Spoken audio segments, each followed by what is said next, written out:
ये क्लास 10 की exercise 3.2 NCERT book का क्वेश्चन नंबर फर्स्ट। इसमें कह रहे हैं निम्न रैखिक समीकरण युग्म को प्रतिस्थापन विधि से हल कीजिए। जैसे कि इसके नाम से ही पता लग रहा है, प्रतिस्थापन यानी समीकरण एक से एक वैल्यू निकाल कर हम दूसरी समीकरण में एक वैल्यू को स्थापित करेंगे। पहली समीकरण और दूसरी समीकरण, समीकरण का एक युग्म दे रखा है यानी जोड़ा, दो समीकरण दे रखे हैं। दो समीकरण से हम किसी भी एक समीकरण को लेके, चाहे फर्स्ट को चाहे सेकंड, कोई भी एक समीकरण लेंगे और उससे एक वेरिएबल की, या तो एक्स की या वाई की, किसी एक वेरिएबल की वैल्यू निकालेंगे और उसको निकालकर दूसरी समीकरण में प्रतिस्थापित करेंगे, यानी वहां से निकाल के दूसरे में रखेंगे। वहां रखने के बाद हमें दूसरे वेरिएबल की वैल्यू प्राप्त होगी और उसको निकालने के बाद फिर समीकरण जिससे निकाली थी उसमें वापस पुट करेंगे, तो हमें दोनों वेरिएबल की वैल्यू प्राप्त हो जाएगी। कैसे करेंगे देखिए, एक्स प्लस वाई बराबर 14, ये समीकरण एक। तो ये समीकरण एक, और दूसरी जो है एक्स माइनस वाई बराबर 4, इसको मान लेना 2। हम किसी भी समीकरण से लेंगे, चाहे एक से ले लो या दो से। समीकरण एक कितनी है, एक्स प्लस वाई बराबर 14। अब यहाँ से किसी एक वेरिएबल की वैल्यू निकालनी है, चाहे एक्स की निकालें या वाई की। हम एक्स की निकालते हैं, तो ये वाई दूसरी तरफ भेजेंगे, क्योंकि जिसकी वैल्यू निकालनी है बराबर के एक तरफ केवल वही नंबर रहेगा। जब ये इधर चला जाएगा, इसको मान लेना समीकरण 3। अब समीकरण 3 से ये x का मान आ गया 14 माइनस वाई, तो समीकरण 3 से x का ये मान उठा के समीकरण 1 से निकालनी थी तो 2 में, जिससे निकालेंगे उसमें वापस मत रखना, वरना सवाल गलत हो जाएगा। दोनों साइडें बराबर आ जाएंगी और सवाल खत्म हो जाएगा। ठीक है, सवाल में कुछ बचेगा ही नहीं। तो अगर समीकरण 1 से निकाल रहे हैं तो 2 में रखेंगे, और 2 से निकाल रहे हैं तो 1 में, जिससे निकाल रहे हैं उसमें नहीं रखेंगे। अब यहाँ लिखिए, समीकरण 3 से x का मान समीकरण 1 से निकाली थी तो 2 में रखने पर समीकरण 2 क्या है इसको नोट कर लेंगे, x माइनस वाई बराबर 4। अब यहाँ ध्यान से देखो, x का मान रख रहे हैं हम, तो x का मान x की जगह पे रखा जाएगा। ये x इसकी जगह कितना आ जाएगा, 14 माइनस वाई, ये माइनस था लगा देंगे, ये वाई का वाई बराबर 4। अब ये माइनस का वाई और ये माइनस का वाई दोनों जुड़ जाएंगे, कितना हो जाएगा, माइनस का 2 वाई। ठीक, ये 14 नंबर की तरफ चला जाएगा क्योंकि नंबर है, तो ये 14 इधर प्लस का था, इधर आके माइनस हो गया, तो माइनस का माइनस 2 वाई। 4 में से 14 घटेगा नहीं, 14 में से 4, 14 में से 4 गया 10, 14 में से घटाया 14 माइनस का था, तो ये माइनस का बचेगा। जो संख्या बड़ी होगी उसका साइन लगेगा। वाई बराबर -10, ये -2 गुणा में है तो बटे में आ जाएगा। ये प्लस में था तो उधर माइनस में चला गया, ये गुणा में है तो बटे में, और बटे में होता तो गुणा में, यानी ऊपर चला जाता, क्रॉस मल्टीप्लाई होती है। माइनस से माइनस कैंसिल, 2 एकम 2, 2 पंजे 10, वाई बराबर 5, बटे में एक आता है उससे कोई फर्क नहीं पड़ता है। तो वाई का मान आ गया हमारे पास 5। अब इस वाई का मान इन तीनों समीकरण में से किसी में भी रखना, आंसर एक ही आएगा, गलत नहीं आना। ठीक, किसी में भी रखो, लेकिन 3 में रखोगे तो कैलकुलेशन कम करनी पड़ेगी, क्योंकि यहाँ वैल्यू रखोगे उठा के उधर ले जानी पड़ेगी, यहाँ रखोगे तो वैल्यू कहीं नहीं ले जानी, यहीं हल कर देना। तो वाई का मान समीकरण 3 में रखने पर, और हमेशा जो समीकरण 3 बनेगी उसमें ही वैल्यू रखना, पहली दूसरी में मत रखना, तीसरी में रखोगे कैलकुलेशन कम होगी। देखो यहाँ कितना है, x बराबर 14 माइनस वाई, एक्स बराबर 14 माइनस वाई, वाई का मान कितना आया 5, तो वाई का मान यहाँ रख दे। 14 में से 5 घटा देंगे, कितना बचेगा 9, तो वाई का मान भी आ गया और एक्स का मान भी आ गया। प्रतिस्थापन विधि से इसको हल करना था, एक्स और वाई के मान ज्ञात करने थे, जो कि ज्ञात हो चुके हैं। इसको करने की 3 विधियां होती हैं, विलोपन विधि, प्रतिस्थापन विधि और बीजगुणन विधि, यहाँ तो प्रतिस्थापन विधि से बोला गया था तो उससे कर दिया। अगर इसको विलोपन विधि से भी हल करोगे तो भी आंसर वही आना है, बीजगुणन विधि से भी करोगे तो भी आंसर वही आना है। बात समझ आ रही है ना? किसी विधि से करो, अगर सवाल सही मेथड से कर रहे हो तो आंसर कभी गलत नहीं आता है। सवाल इस पैटर्न से बना होता है, सवाल का आंसर कभी गलत नहीं आना।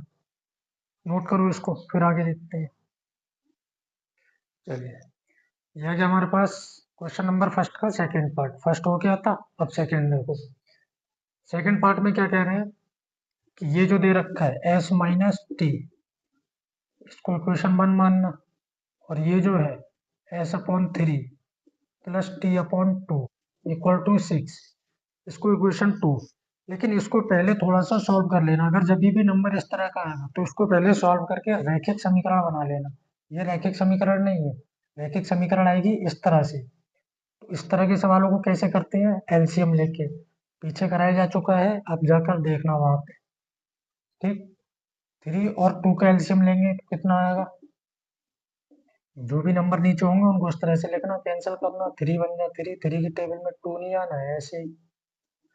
फिर 2 बन जा 2, जब नीचे सारे 1 आ जाएंगे इनकी मल्टीप्लाई कर लेना, 3 2 जा 6। एलसीएम कितना आएगा? 6।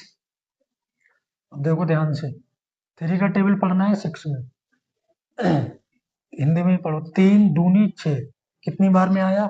2 बार में। इस संख्या के पहाड़े में ये संख्या जितनी बार में आएगी उस संख्या की गुणा ऊपर। 3 दूनी 6, 2 बार में आया, 2 की गुणा s से, 2s प्लस, बट ये यहाँ माइनस है, माइनस लगाना नहीं, ठीक है, वो समीकरण अलग है। प्लस, अब इसका पहाड़ा पढ़ेंगे, 2 3 6, 3 बार में, 3 की गुणा t से 3t, और ये बराबर में जो 6 था वो है। हमें केवल इस तरफ करना है एलसीएम, कहीं ऐसा ना करना कि 6 की इधर भी मल्टीप्लाई कर दो, गलत हो जाएगा। बराबर के दूसरी तरफ नहीं जाना, जो भी काम कर सकते हैं हम बराबर के इस तरफ ही कर सकते हैं, दूसरी तरफ नहीं जा सकते। अब ये क्या हुआ? 2s plus 3t equal to 6, ये वाला 6 क्रॉस मल्टीप्लाई हो जाएगी, ऊपर चला जाएगा। ठीक, ये cross multiply, 2s plus 3t, और ये 6 छंग 36। अब ये होगी समीकरण 2। ठीक, अब या तो इससे या इससे किसी एक समीकरण से हम लेकर के एक वैल्यू निकालेंगे और फिर दूसरी वाली में पुट कर देंगे। समीकरण 1 को ही ले ले रहे हैं, चाहे 2 को लेना, 2 को लोगे थोड़ा कठिन हो जाएगा सवाल, क्योंकि जब ये इधर जाएगा फिर यहाँ 2 बचेगा, हमें केवल s की वैल्यू चाहिए तो इस 2 को अपॉन में भेजेंगे, क्योंकि गुणा में है, कैलकुलेशन थोड़ी टफ होगी, इसलिए समीकरण 1 लो। कोशिश ये करना कि ऐसी समीकरण को चुनो जिसमें जो भी वेरिएबल हो, चाहे s या t, x या y, u b c कुछ भी हो, उसमें अगर कोई नंबर तुम्हें अकेला दिख रहा हो, जैसे यहाँ दोनों के साथ नंबर है गुणांक में लगा हुआ, पर यहाँ दोनों अकेले हैं, पूरी यानी दोनों समीकरण में एक भी नंबर ऐसा दिखे जिसके साथ कोई भी गुणांक लगा हुआ ना हो, वेरिएबल अकेला हो, चुपचाप आंख बंद करके उसी समीकरण को उठा लेना, उससे कैलकुलेशन आसान हो जाएगी। यहाँ हम लेते हैं समीकरण 1 से। समीकरण 1 क्या थी हमारे पास? s minus T is equal to 3। तो अब यहाँ से s की वैल्यू निकाल देंगे, इस t को उधर भेज देंगे, माइनस का है ये, दूसरी तरफ जाके प्लस हो जाएगा। तो s बराबर, ऐसे करके लिखो वरना थोड़ा कंफ्यूज हो जाओगे, ये 3, ये t इधर जाके प्लस का, और इसको मान लेंगे समीकरण 3। अब ये समीकरण 3 से s का मान उठा के कहाँ रखेंगे? समीकरण 2 में, क्योंकि 1 से निकाला है तो 2 में रखेंगे, जिससे निकालेंगे उसमें नहीं रखेंगे।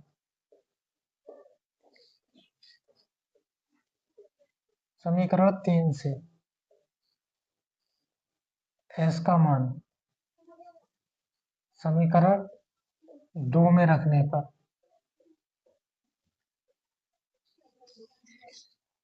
तो 2 कहाँ पे है? 2 ये है, ध्यान से देखना इसको, 2s प्लस 3t बराबर में 36। ये आ गया हमारे पास समीकरण।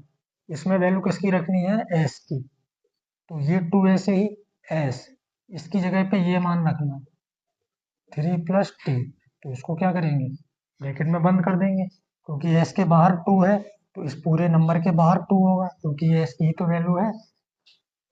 अब आगे क्या है, प्लस का 3t बराबर 36, इस 2 के अंदर गुणा करेंगे, 2 तिया 6, 2 की गुणा इससे भी 2t, यानी ब्रैकेट के बाहर जब कोई नंबर होता है तो ब्रैकेट के अंदर जितने भी नंबर हैं उस नंबर की सभी नंबर से गुणा होगी, चाहे 1 हो, 2 हो, 10 हो, 20 हो, 50, 100, जितने भी हो उस नंबर की सभी से गुणा हो जाएगी।